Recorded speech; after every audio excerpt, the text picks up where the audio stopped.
हमने इतना तो कहा था कि टेम्परेचर बदलने से इक्विलिब्रियम कांस्टेंट चेंज होता है। कैसे चेंज होता है वो हमारे कोर्स में है नहीं, तो मैं आपको बता रहा हूँ कैसे चेंज होता है। इस फॉर्मूले के अकॉर्डिंग होता है। अगर टेम्परेचर T1 पर किसी रिएक्शन का इक्विलिब्रियम कांस्टेंट K1 है, टेम्परेचर T2 पर इक्विलिब्रियम कांस्टेंट K2 है, और ये डेल्टा RH कौन है? Enthalpy of reaction. ये ज्यूम करते हुए करते हैं कि enthalpy of reaction temperature change होने से ना के बराबर चेंज हुई, यानी ऑलमोस्ट सेम रही। मतलब समझिएगा, 300 केल्विन पर एक रिएक्शन दे दूँ, उस रिएक्शन का डेल्टा RH भी बता दूँ आपको। मान लीजिए 250 जूल, कहूँ 300 केल्विन पर इसका K इक्विलिब्रियम कांस्टेंट, ये तो केल्विन का क्या है, इक्विलिब्रियम कांस्टेंट का KC लिख दूँ, चलो 25 है। बताओ 320 केल्विन पर KC की वैल्यू क्या होगी? तो मैं यहाँ K2 की जगह क्या लिखूँ? क्वेश्चन मार्क पता नहीं। K1 की जगह क्या लिखूँ? 25। डेल्टा H की जगह क्या लिखूँ? 250। R की जगह क्या लिखूँ? याद है R की एक वैल्यू जूल पर केल्विन पर मोल में होती थी, ऊपर जूल में रखा तो नीचे जूल में रखो। T2 की जगह क्या लिखूँ? 320। T1 की जगह क्या लिखूँ? 300। पूरी क्वेश्चन में अननोन कौन रह गया? सिर्फ K2। सॉल्व हो जाएगा। बोलो आएगा। तो इनफैक्ट कोई रिलेशन रहा होगा, log K is equal to log A minus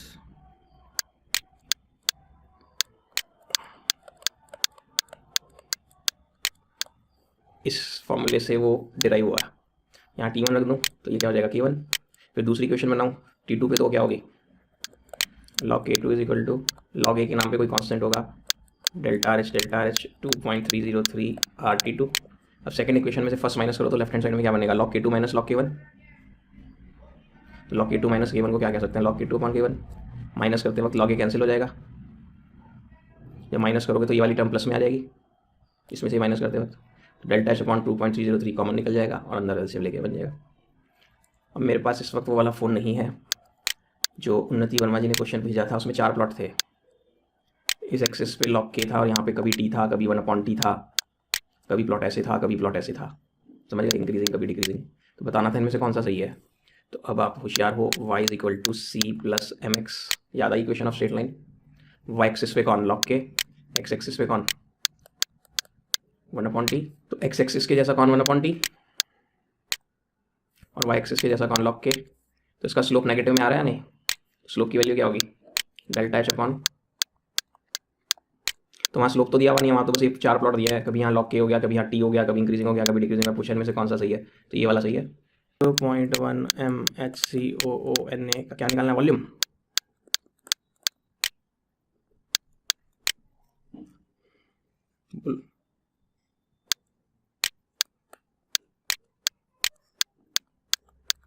point 0.05 MHCOOH। ठीक है, pH equal to.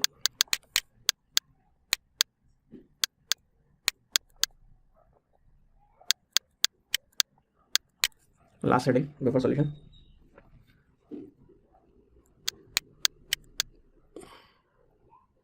solution which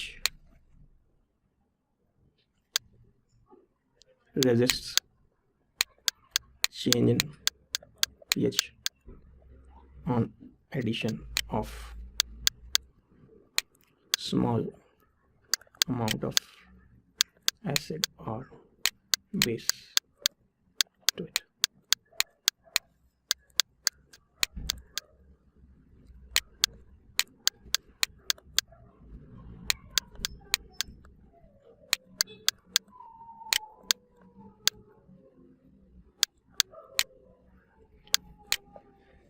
किसी सॉल्यूशन में एबिलिटी तो है, क्या कहते हैं कि ये दिखा रहा है बफर एक्शन। खराब सी अंदर भाषा में बात करता हूँ, हमारी ब्लड का कुछ पीएच है, बोलो। अब हालांकि हम जो खाते हैं वो सीधा जाके हमारे ब्लड में तो नहीं मिलता, लेकिन फिर भी बात कहानी बनाने के लिए, अगर हम एसिडिक चीज़ें भी खाते रहते हैं और बेसिक चीज़ें भी खाते रहते हैं, तो जब हम एसिडिक चीज़ें खा लें तो शायद हमारी पीएच डाउन जानी चाहिए, और जब हम बेसिक चीज़ें डालें तो अब जानी चाहिए। लेकिन जो बॉडी है उसकी जो प्रॉपर वर्किंग है वो पीएच 3.4 के 7.3 के आसपास ही सही चलती है। अगर उससे ज़्यादा हो गया, कुछ कम हो गया, तो उससे कुछ कम ज़्यादा हो गया तो बॉडी हड़ताल पे चली जाती है, बंदा बीमार हो जाता है, ऑर्गन्स काम करना बंद कर देते हैं। हाँ या नहीं?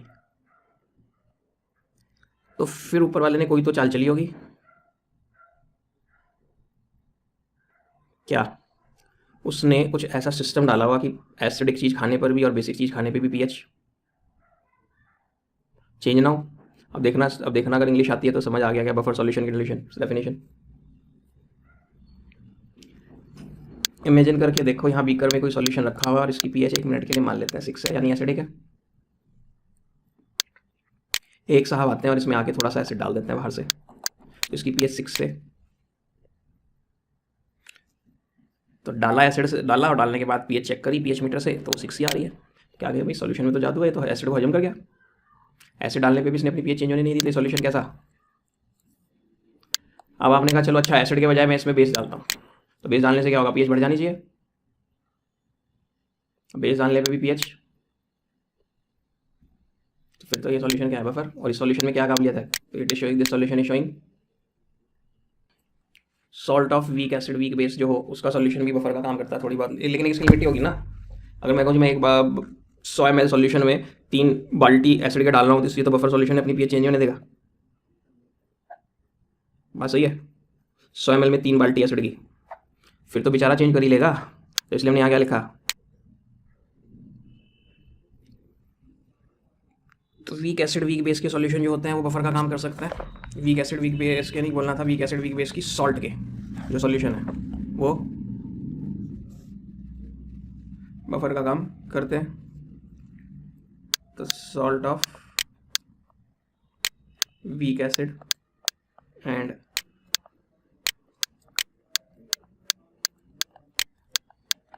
मैं अभी बोल नहीं रहा, आप लिखते रहने, तो अभी जब बात पूरी लिख लूंगा तब आपको बोलना शुरू कर दूंगा, तब तक पॉज वॉज भी है तो काम चल जाएगा थोड़ा सा, ठीक है।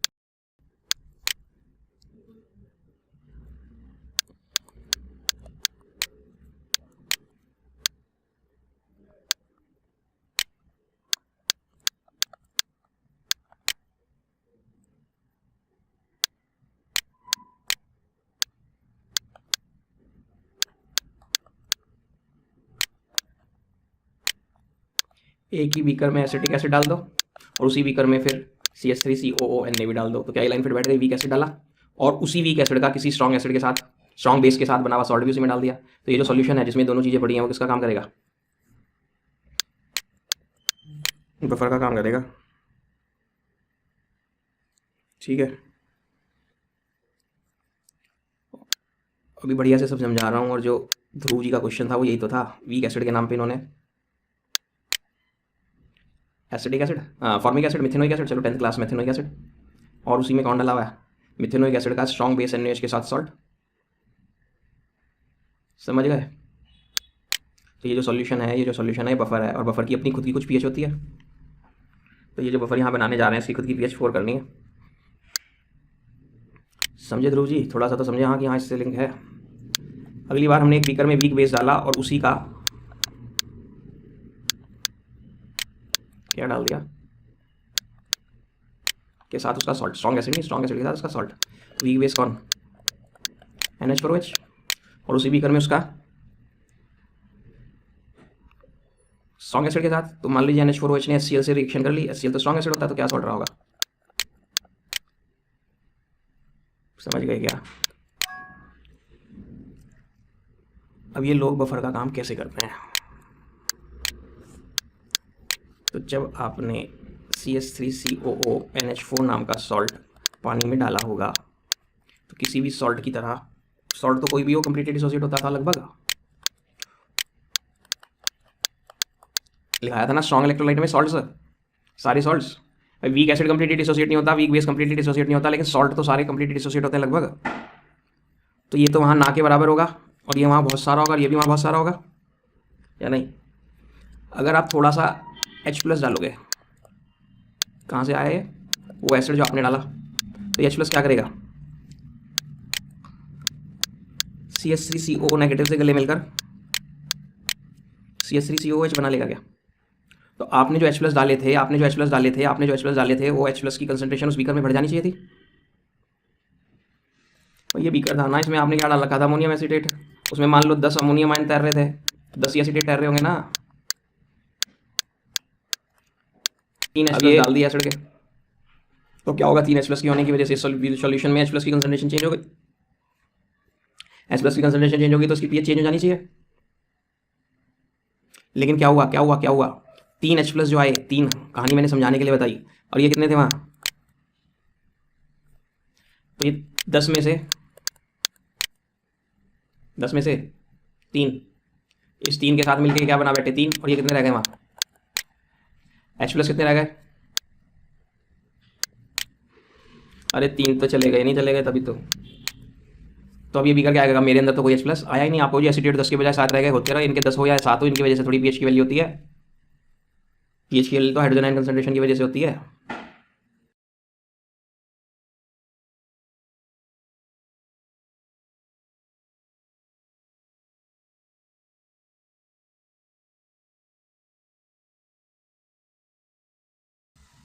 अब किसी बंदे ने लाके एसिड के बजाय बेस डाल दिया, ये भी मान लो 3 डाल दिया उसने, NH4 अंदर कितने पड़े थे 10, ये बोले आज चल हम दोनों के लिए मिलकर NH4 बेस बनाते हैं।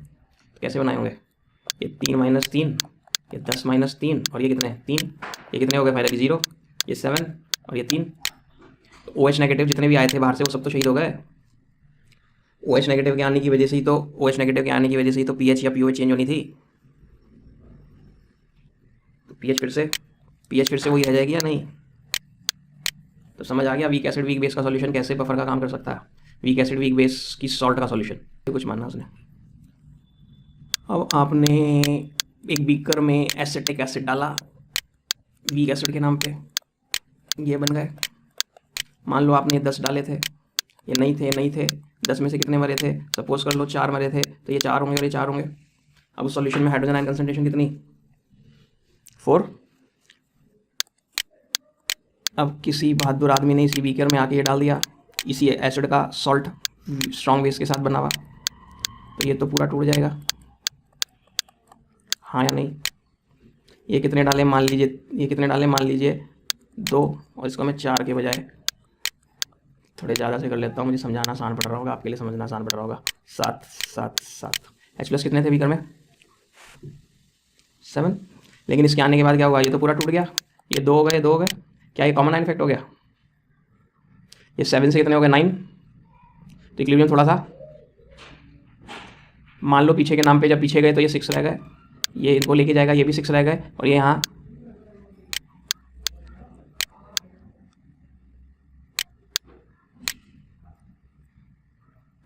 6 पीछे चला गया, क्या मतलब है कम टूटे, पहले 7 टूटे थे अब 6 टूटे, जब 6 टूटे होंगे तभी तो 6 बनेंगे। तो कॉमन आयन इफेक्ट होने के बाद H+ की कंसंट्रेशन फाइनली कितनी है उस बीकर में, ये मान लीजिए 7 टूटे थे, ठीक। जब ये डाला तो ये कॉमन आयन इफेक्ट हो गया, 7 के बजाय एसिडेट 9 हो गए, तो इक्विलिब्रियम को पीछे जाना पड़ेगा लीच-एटलियस प्रिंसिपल। तो जब पीछे जाएगा तो ये कम होंगे बढ़ेंगे, तो कम होके मान लो 6 हो गए, तो ये भी कम होके 6 हो जाएंगे ना, क्योंकि एक एसिडेट जब पीछे जाएगा तो एक H+ को लेके जाएगा ना, वापस एसिडिक एसिड बनेगा तो कितना हो जाएगा +1। फाइनली क्या रह गया,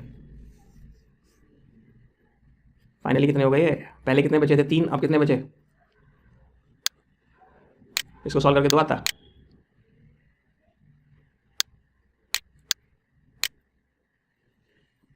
बिस्किट का पैकेट तो देखा,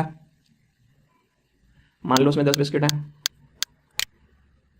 अब 10 बिस्किट का पैकेट खोल के हर बिस्कुट को 2 टुकड़ों में तोड़ना है तय हुआ, तो इसमें से हमने 3 बिस्किट, नहीं वही वाली बात है, इसमें से हमने 7 बिस्किट निकाले, तो यहाँ 7 टुकड़े होंगे हाफ वाले, 7 ही होंगे और कितने होंगे साबुत 3। अब कुछ ऐसा हुआ कि एक आधा बिस्कुट हमने उठाया, दूसरा आधा बिस्कुट उठाया और इन्हें फेविक्विक से जोड़ दिया, ये कितने रह गए, ये कितने रह गए, और जो फेविक्विक से जोड़ दिया वो फेविक्विक से जुड़ा हुआ वापस पैकेट में रख दिया, ये कितने हो गए, देखना भी नहीं आएगा।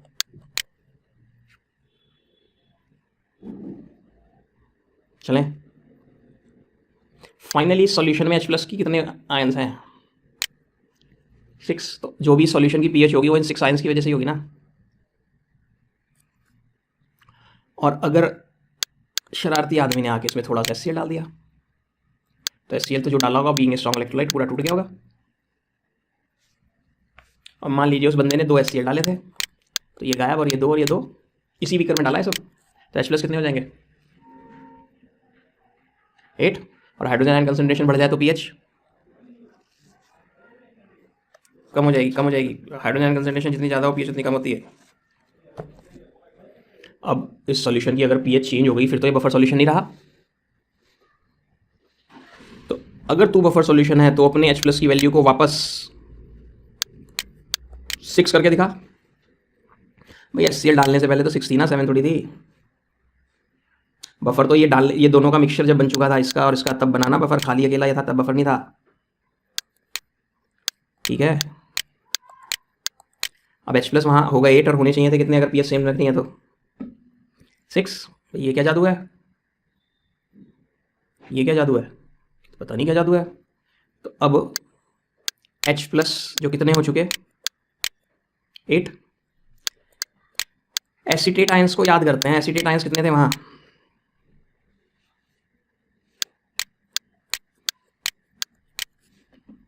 और कहते हैं आओ हम बनाए। क्यों? क्योंकि अभी भी तो इस इक्विलिब्रियम में ये प्रोडक्ट H+ की वैल्यू 6 से 8 हो गई, बढ़ गया तो इक्विलिब्रियम किधर जाएगा, बैकवर्ड। तो इन 8 में से 2, और ये कितने 2, तो ये वापस कितने हो गए 6, ये कितने हो गए 6। हालांकि एसिडेट वहाँ पहले कितने थे 8, अब कितने रह गए। लेकिन इनके 6 या 8 होने से pH पे कोई फर्क पड़ता है क्या? pH में तो हमें हाइड्रोजन आयन कंसंट्रेशन देखनी है। हाइड्रोजन कंसंट्रेशन वापस कितनी हो चुकी, कितना ने भी जाना था ना, तो फालतू वाले कितने थे भाई 8 हो गए। H+ 6 थे ना, H+ आने के बाद कितने हो गए थे, तो फालतू कितने हो गए थे, तो फालतू वाले वापस जाएंगे तभी तो pH वापस आएगी। अब आप ये कहते हो तो 2 ही क्यों गए, तो वो भी बात आ जाएगी अभी, क्योंकि मैं अभी बाद में बोलूंगा जितनी वैल्यूज मैंने बोली सब वैल्यूज झूठी हैं, क्योंकि सचमुच में तो रिजल्ट्स पॉइंट डेसिमल्स में चल रहे होंगे, वो मैं डिजाइन नहीं कर सकता, कोई भी डिजाइन नहीं कर सकता। तो अपनी कहानियों को आसान बनाने के लिए ऐसे करके सुना दिया। अगर आप कहीं भी पेपर में 10, 7, 6, 2 सब लिखाते हो तो 0 मार्क्स मिल जाएंगे। क्यों? क्योंकि जो हम इसकी नई कंसंट्रेशंस बनाएंगे ना, जो पुरानी कंसंट्रेशन है उसके हिसाब से क्या होगा 8 × 6/4 या नहीं। अब जब आपके चले गए 2 पीछे तो वापस के क्या होगा,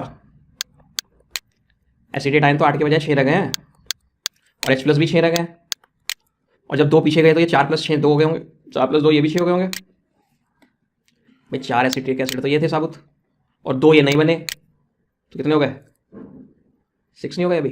तो के की वैल्यू सेम आ रही है क्या? तो क्यों हमारी वैल्यूज देने का तरीका गलत है, क्योंकि जब पीछे जाएगा तो डेसिबल में हो जाएंगी बातें, क्योंकि सब हो तो इसलिए रहा ना जिससे के की वैल्यू सेम रहे। तो इसलिए आपको थोड़ी सी दिक्कत आ रही है कि 2 ही क्यों मारे। तो मैंने कहानी आसान करने के लिए बोल दिया कि वापस 6 ही रह जाए, इसलिए मैंने इसमें से 2 ही मारे एक्स्ट्रा वाले। तो हम कह सकते हैं कि सॉल्यूशन के पास रिजर्व में क्या थी, आपने आने वाले किसको बर्बाद किया है, एसिड को। एक्स्ट्रा वाले H+ वायु नहीं तो बर्बाद किया, कि आपने अपने सॉल्यूशन की H+ वैल्यू को बढ़ने नहीं दिया। तो सॉल्यूशन के पास बेसिसिटी किसमें थी, रिजर्व में। किसकी शक्ल में थी, इन फॉर्म ऑफ, यही तो काम आए उन H+ को शहीद करने में। अब मान लीजिए आपने उसमें NaOH डाल दिया एसिड के बजाय, क्या होगा Na+ और OH नेगेटिव। कितने डाले, 2 डाले, तो ये गायब हो गए, ये 2 हो गए, ये 2 हो गए। अब ये 2 H+ क्या करेंगे, वहाँ H+ कितने हैं, बफर में ओरिजिनली 6 है या नहीं, क्या करेंगे, ये 0, ये 6 - 2, और ये क्या बन जाएंगे H2, कितने 2, H+ कितने रह गए। तो आपके डाले हुए बेस के OH नेगेटिव आयंस ने कुछ H+ को मार के उनकी वैल्यू 6 से 4 कर दी क्या। तो सॉल्यूशन में हाइड्रोजन आयन कंसंट्रेशन कम हो गई, तो pH की वैल्यू बढ़ जाएगी क्या। CH3COH आपके पास 4 थे, CH3COO नेगेटिव टोटल कितने थे 8, और H+ कितने रह गए थे 4। तो ये इक्विलिब्रियम ने क्या किया, इन 4 में से 2 और मर गए, ये 8 + 2 हो गए और ये वापस 4 + 2 हो गए, वापस 6 आ गया, पीएच मेंटेन। इस बार सॉल्यूशन के पास क्या है,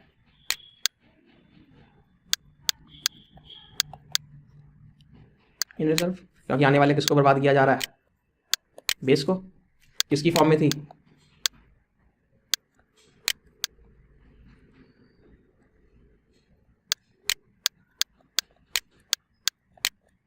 हाँ या नहीं। जो अनडिसोसिएटेड एसिटिक एसिड पड़े थे वही तो तारणहार बने, उन्होंने तो बचाया कि हम 4 में से 2 और टूट जाते हैं जिससे H+ का लेवल वापस सेम हो जाए। तो रिजर्व में एसिडिटी थी, रिजर्व में एसिडिटी थी किसकी फॉर्म में, की फॉर्म में, बोलो हाँ या नहीं। बेसिक बफर का एग्जांपल लें तो NH4OH वीक बेस, बिल्कुल उसके पैरेलल जा रहा हूँ,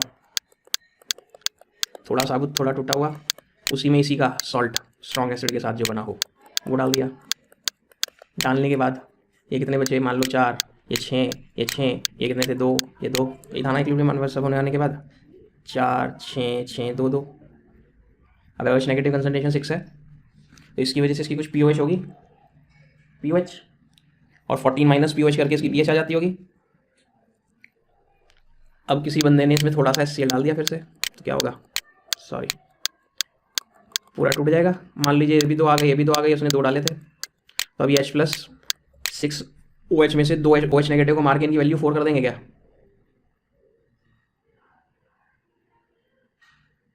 तो ये 4 हो गए तो इक्विलिब्रियम फॉरवर्ड जाएगा। तो ये जो 4 थे इन 4 में से 2 और टूट जाएंगे जिससे वापस ये तो 8 हो जाएगा और ये वापस 6 बन जाएगा या नहीं। तो इस बात रिजर्व में क्या थी, बेसिसिटी इन रिजर्व, किसकी शक्ल में, in the form of undissociated या नहीं। जो अनडिसोसिएटेड NH4OH पड़े थे वही तो टूट के मेंटेन करे OH नेगेटिव का लेवल। तो ये तो एसिडिक बफर था ना, इसमें H+ थे, अगर बेसिक बफर होता तो क्या होता, B हो जाता लॉग।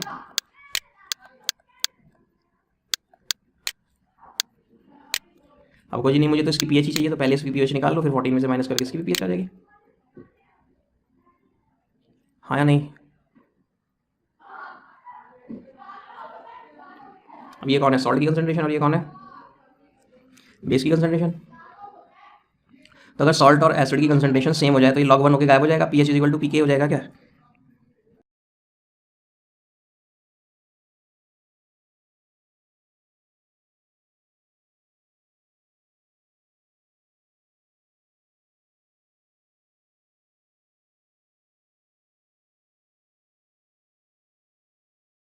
देखो हमारा क्वेश्चन हुआ रखा है नहीं, pH = pK + log salt upon acid.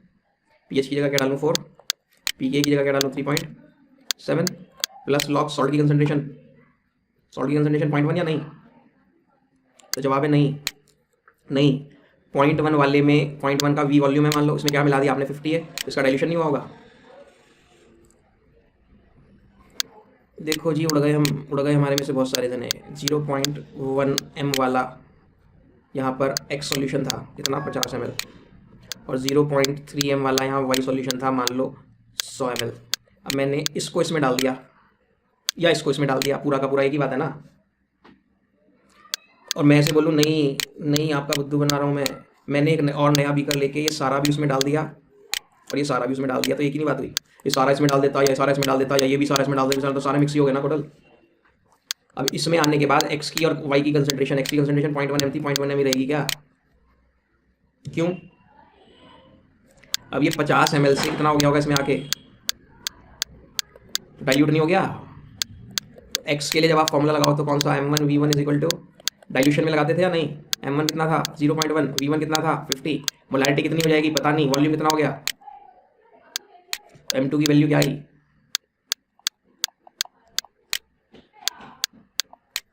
आई या नहीं। अब y के पूछो क्या होगा, y क्या कहेगा, मेरे पे भी लगाओ m1 v1 = m2 v2। y कहेगा मेरी पहले कितनी थी मोलैरिटी 0.3, वॉल्यूम कितना था पहले 100 ml। अब नई मोलैरिटी क्या होगी मेरी, y कह रहा है सब, y की है ये भी, y की है ये भी, कितना हो गया वॉल्यूम तो M2 क्या हो गया 0.3 इंटू 100/150 या नहीं, बोलो। अब ये x की वैल्यू और y की वैल्यू, अब यहाँ दिमाग लगाओ। ये कितना ml है हमें पता नहीं, लेकिन मिक्स होने के बाद ये भी डाइल्यूट हो जाएगा, ये भी डाइल्यूट हो जाएगा। तो अगर मैं HCOONA पे लगा रहा हूँ, किस पे लगा रहा हूँ, तो M1V1 is equal to M2V2। M1 कितना था 0.1, वॉल्यूम कितना था मान लो V, M2 कितनी पता नहीं, वॉल्यूम कितना, तो M2 की वैल्यू क्या हो गई,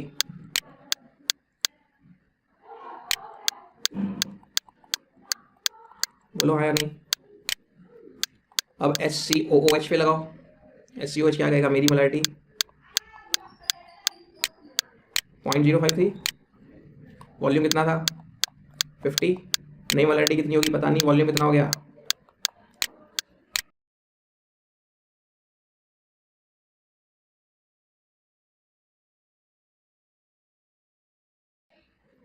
ऊपर किसकी लिखनी थी, सॉल्ट की, सॉल्ट की कितनी आई स्लैश 0.1 था वो, 0.1V, इसकी कितनी आई,